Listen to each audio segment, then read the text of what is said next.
So these are some options when you talk about what your options are for yourself and the employees on the farm. You may want to consider an IRA. You may want to consider the contributions to a 401k, a 453B, or a 457. You might want to get set up a simple IRA or a savings incentive match plans for employees, a SEP IRA, which is a simplified employee pension. You may do profit sharing, or you may do a defined benefit plan. So these are the options. Let's talk a little bit about each of these options. And so what is an IRA? An IRA is an individual retirement account. It's a personal savings plan that is not connected to work.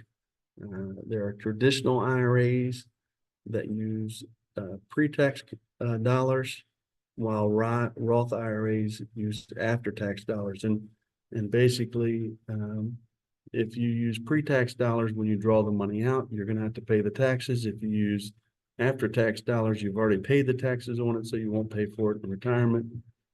And again, you got to figure out which is best for you and your situation. You know, some people say, well, I think the tax rate's going to be higher when I'm older, and so therefore I want to do, pay the taxes now. And other people think just the opposite. The only requirement to contribute to an IRA is that you have the same amount of earned income or have a spouse with earned income. Very easy to set up. And cons is there are limitations on how much you can put in it a year. And here are the limits for 2024. It's $7,000 annually, or if you're over 50 like myself, it's 8,000. And so what options? Ben could start an IRA or a Roth IRA or both. 401k, 403b, and 457 employer-based savings retirements. And you can see here 401k is a retirement savings plan offered by employers and has tax advantages for the saver. Usually there's a contribution on both parts, right? The employee signs up for 401k and agrees to have a percentage of their paycheck paid directly into the investment. 403b is basically the same, but it's for nonprofits and educational institutions. And 457 is for government entity employees. So they all are very similar. They're just who's offering the plan.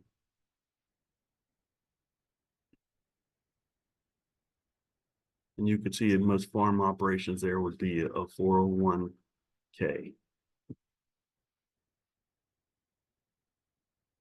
And what are limits there? The 2024 limits is 23,000, or a total of 43,000 for a couple. And then you also have a catch-up provision there, which is an additional 7,500. And so what could they do? Marcia could start putting away more money each month through her employer plan.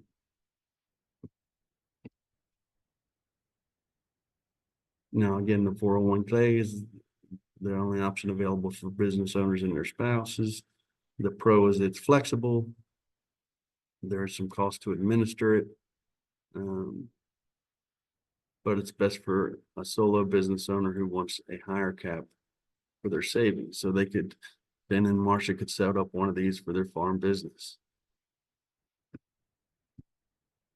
Here's the simplified employee pension, or a SEP IRA.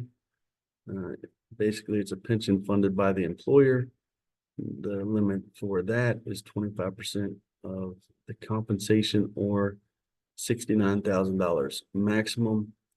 The pro is it's easy and inexpensive to start and administer. The con is it's the responsibility of funding falls on the employer, and it's best for a one-person business or one with very few employees. So it's best for small operations.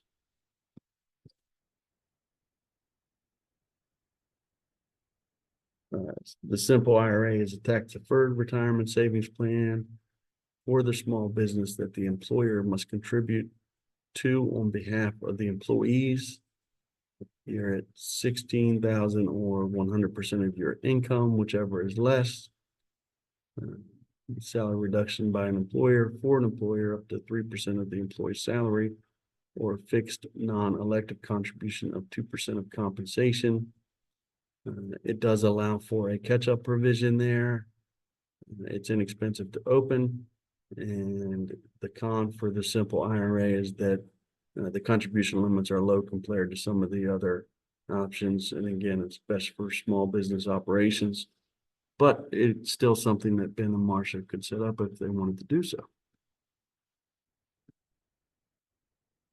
So what are some of the suggestions that we can give in Ben and Marcia's situation when as we ran those numbers and saw that they needed to contribute more?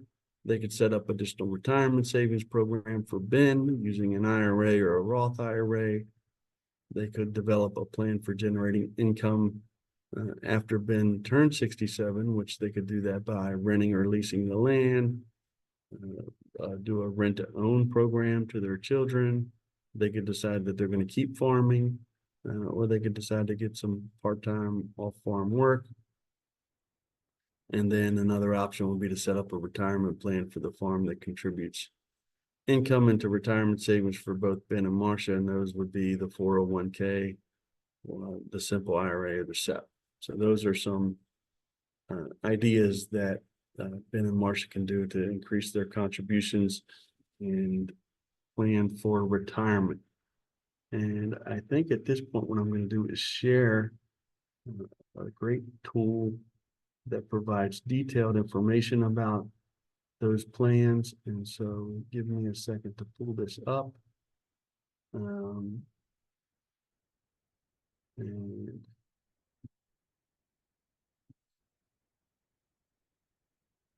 it's showing up in the chat box now. And I'll pull it up.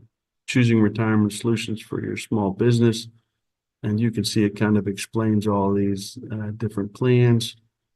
And there is a great tool or comparison tool involved right here that, again, you know, what are the advantages, the eligibility, the employer's role, and, you know, so this is a great resource for you as you're exploring plans. And I just, as I mentioned, I put that into the chat box.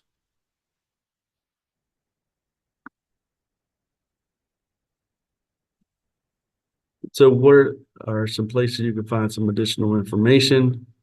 The IRS document there is what I just shared with you.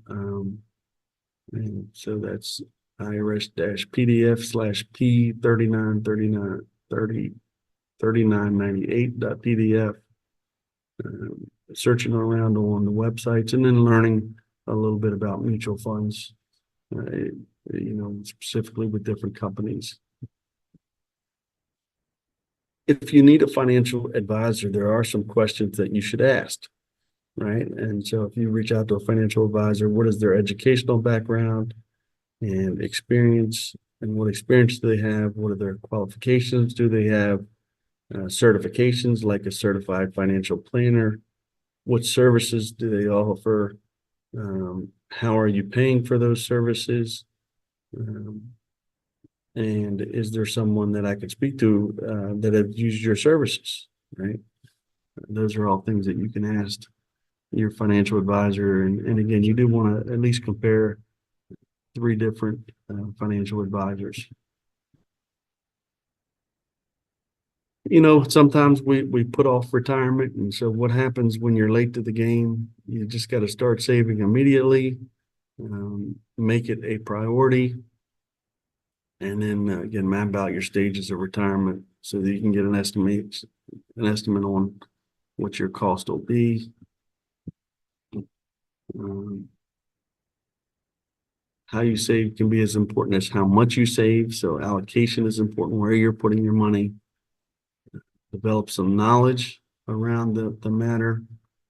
And the last thing you want to do is withdraw from your retirement savings, right? So you don't want to lose out on the money and have to pay penalties associated with that. So again, it's the last place you'd borrow money from if you need it.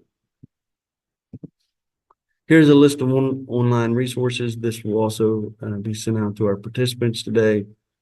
So you have all these websites. They are available to you, and we'll make sure that you get them. And now we have questions. Does anyone have any questions?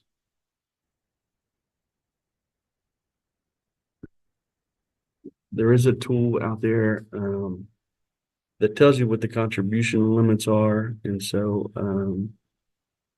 this Kaplan financial document, I can post that in the chat box. Paul also posted the evaluation for this webinar.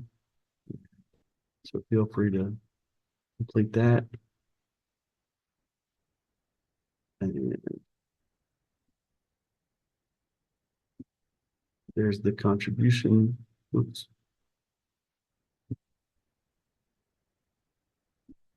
The contribution limits file.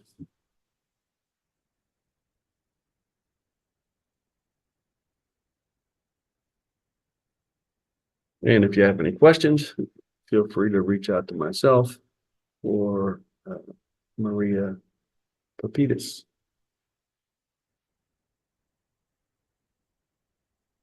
And thank you for the kind words. I appreciate that.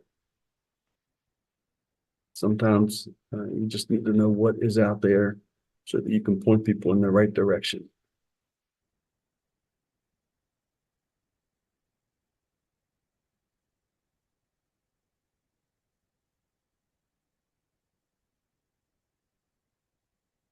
And we're going to stop the recording.